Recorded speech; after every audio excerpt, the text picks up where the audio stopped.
இதுதாங்க தாமரையோட விதைகள். Hi friends, இன்னைக்கு தாமரையோட விதைகள், அதாவது மக்கானா அப்படின்னு சொல்லுவாங்க. இன்னைக்கு இதை வச்சு தாங்க ஒரு சூப்பரான பாயசம் செய்ய போகிறோம். வாங்க எப்படி செய்யறதுன்னு பார்த்துடலாமுங்க. இந்த பாயாசம் பார்த்தீங்கன்னா 1 லிட்டர் பால் வச்சு தாங்க செய்ய போகிறோம். இப்போ முந்திரி திராட்சையை வறுத்து எடுத்துக்கலாம்.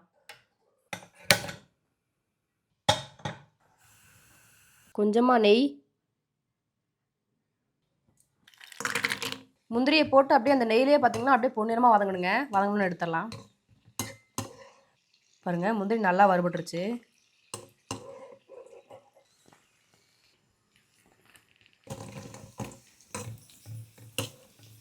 பாருங்கள், திராட்சை வந்து நல்லா உப்பி வந்துருச்சுங்க.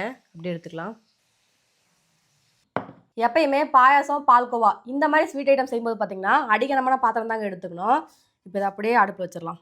முந்திரி திராட்சை வறுத்து பார்த்தீங்களா, அதே நெய், அது கூடவே இன்னும் கொஞ்சம் நெய். 1 லிட்டர் பாலுக்கு பார்த்தீங்கன்னா நம்ம 100 கிராம் மக்கானா எடுத்துருக்கோம். இதை அப்படியே நெய்யில் போட்டு ஃப்ரை பண்ணி எடுத்துக்கலாம். அப்படியே இந்த நெய்யில் போட்டு அப்படியே லைட்டாக பரட்டி விடணுங்க.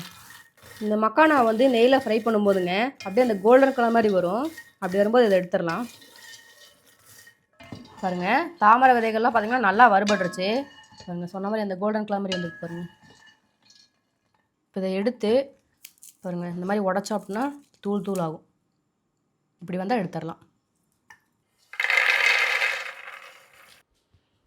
இந்த தாமரை விதை வந்து அப்படியே ஆறட்டுங்க. நம்ம வறுத்து வச்ச தாமரை விதை பார்த்தீங்கன்னா நல்லா ஆறிடுச்சுங்க.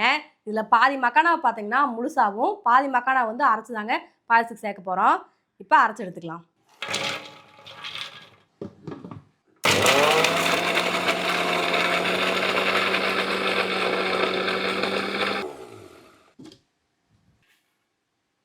பாருங்கள், இதை வந்து நைஸாக அரைக்கணும். நாங்கள் இந்த மாதிரி குறை குறைன்னு அரைச்சாவே போதும். இப்போ பால் காய்ச்சிடலாம்.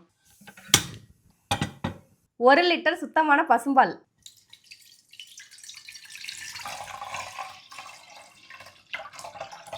பால் காய்ச்சும் போது அப்படியே லைட்டாக கிளறி விடணுங்க. அப்போ தான் அடி பிடிக்காமல் இருக்கும்.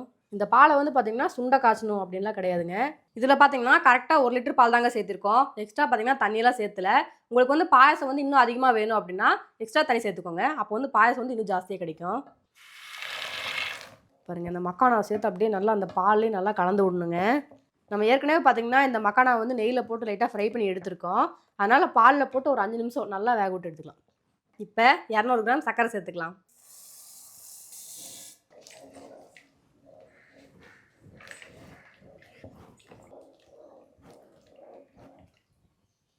சர்க்கரை சேர்த்து நல்லா கலந்து விட்டாச்சுங்க. இப்போ 4 ஏலக்காவை பார்த்தீங்கன்னா இடிச்சு எடுத்துருக்கோம். அப்படியே சேர்த்துக்கலாம். நம்ம வறுத்து அரைச்சி வச்சுருக்கோம் பார்த்தீங்களா, அந்த மக்கானாவை சேர்த்துக்கலாம். பாருங்கள், இந்த அரைச்ச மக்கானாவை சேர்த்து நல்லா கலந்து விடணுங்க. இந்த பாயசத்தில் பார்த்தீங்கன்னா அந்த தாமரை விதை வந்து நல்லா வெந்து வரணுங்க. இது 3/4 வேக்காடு வெந்துச்சு அப்படின்னா சாப்பிடும்போது வந்து சவக்கு சவக்குன்னு இருக்கும். இப்போ அந்த மக்கானா வந்து நல்லா வெந்து வரட்டும். அந்த தாமரை விதை இருக்குது பார்த்தீங்களா, அது வந்து நல்லா வெந்து வந்துருச்சுங்க. இப்போ ஃபைனல் டச்சாக முந்திரி திராட்சை போட்டு இறக்கிக்கலாம். முந்திரி, திராட்சை, அவ்வளோதாங்க. இதை போட்டு அப்படியே நல்லா மிக்ஸ் பண்ணலாங்க. பாருங்கள், இந்த பாயசத்தோட ஸ்மெல்லே சூப்பராக இருக்குங்க. அவ்வளோதாங்க, நமக்கு மக்கானா பாயசம் சூப்பராக ரெடி ஆயிடுச்சு.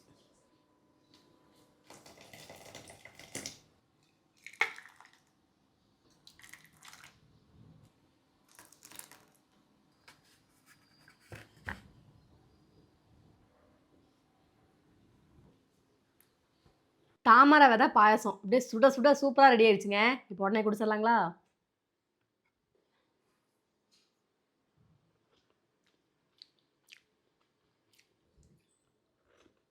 டேஸ்ட்டு சூப்பராக இருக்குங்க. இந்த மக்கானா வந்து நல்லா பஞ்சு மாதிரி வந்திருக்கு. டேஸ்ட் அப்படியே டிஃப்ரெண்ட்டாக இருக்குது, சூப்பராகவும் இருக்குங்க. பாருங்கள், இப்போ இந்த முந்திரி, திராட்சை, மக்கானா எல்லாத்தையும் ஒன்றா சாப்பிட்ணுங்க.